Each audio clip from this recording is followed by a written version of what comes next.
नमस्कार, मी पंजाब डक. राज्यात सांगायचं झालं तर पाऊस जास्त कुठं पडणार आहे? वर्धा, नागपूर, भंडारा, गोंदिया, चंद्रपूर, यवतमाळ, नांदेड, हिंगोली, त्याच्यानंतर परभणी, त्याच्यानंतर बीड जिल्हा, लातूर जिल्हा, जालना जिल्हा, संभाजीनगर, बुलढाणा जिल्हा, अकोला, अमरावती, हिंगोली, वाशिम. म्हणजे गणपती आपलं श्रीचं आगमन पासून ते 5 तारखेपर्यंत विसर्जनापर्यंत ह्या पट्ट्यामध्ये दररोज वेगवेगळ्या भागात दररोज पाऊस सुरू राहणार आहे. म्हणून हा अंदाज लक्षात घ्यायचा. आणि राज्यातल्या शेतकऱ्याला सांगू इच्छितो की राज्यात देखील इतर भागात देखील म्हणजे पुणे म्हणजे कोकण पट्टीपासून ते मुंबई, इगतपुरी, नाशिक तिकडला देखील ह्यामध्ये उद्यापासून 28 पासून पाऊस वाढणार आहे. श्रीचं आगमन होणार आहे आणि तिकडला पाऊस वाढणार आहे. सातारा, सांगली, सोलापूर, कोल्हापूर तिकडे देखील काय होणार आहे? श्रीचं आगमन झालं की तिकडे देखील पाऊस वाढणार आहे. म्हणून बीड जिल्ह्यात देखील वाढणार आहे, कडा आष्टीकडे पडणार आहे, अहिल्यानगरकडे देखील पडणार आहे, जळगाव जिल्ह्यात देखील पडणार आहे, धुळे जिल्ह्यात देखील पडणार आहे, नंदुरबार जिल्ह्यात देखील पडणार आहे, नाशिककडे पडणार आहे, इगतपुरीकडे जरा तिकडचा दररोज चालूच राहील. म्हणून हे लक्षात येतं.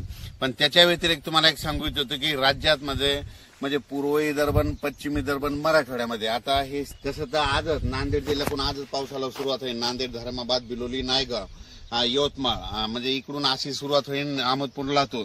तर ते काय होणार आहे तुम्हाला सांगतो. आजपासून ते 5 तारखेपर्यंत दररोज मराठवाड्यात, पूर्व विदर्भ, पश्चिम विदर्भ, मराठवाड्यात ते 7 जिल्हे आणि त्याच्यानंतर 11 जिल्हे, 16-17 जिल्ह्यात मात्र आता हे पाऊस जास्त राहणार आहे.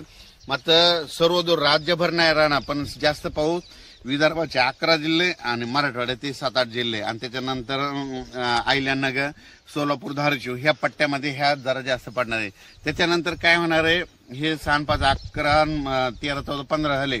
त्याच्यानंतर नंदुरबार जिल्हा, धुळे जिल्हा, जळगाव जिल्हा, नाशिक जिल्हा आणि मुंबई ह्या पट्ट्यांमध्ये ह्या भागात देखील ह्या जिल्ह्यात जास्त पाऊस राहणार आहे. फक्त काय होणार, थोडा पश्चिम महाराष्ट्राकडे थोडा पाऊस कमी राहील. पण तिकडे देखील ना ह्या जवळपास 5 तारखेपर्यंत म्हणजे आपलं श्रीच्या आगमनापासून ते विसर्जनापर्यंत दररोज वेगवेगळ्या भागात पाऊस पडणार आहे. सर्वदूर नसणार, पण दररोज काय होईल? आज समजा तुम्हाला सांगतो, आज नांदेड जिल्ह्यात पाऊस सुरू होईल तर उद्या परभणीकडे येईल की 13 जालन्याकडे जाईल. म्हणजे दररोज असा वेगवेगळा जिल्हा घेईल, वेगवेगळा तालुका घेईल. पण हा राज्यभर पाऊस काय होणार आहे आता म्हणजे उद्यापासून सुरू होणार आहे. आज दुपारपर्यंत काय होईल? थोडं सूर्यदर्शन होईल. सूर्यदर्शन झाल्याच्या नंतर काय होईल? लगेच काय होईल? पुन्हा दुपारी 2:30च्या नंतर काही भागाला पाऊस सुरुवात होणार आहे. म्हणून हे लक्षात घ्यायचं.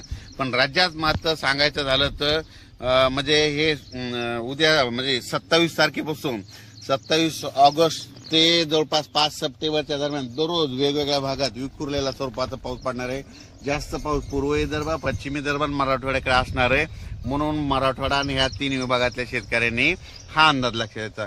फक्त मग त्याचा पावसाचा जोर कुठं पश्चिम महाराष्ट्राकडे कमी राहील, तिकडे देखील पाऊस पडणार आहे. पण काय होणार? थोडाफार कमी प्रमाणात राहणार आहे. म्हणून हा अंदाज लक्षात घ्यायचा.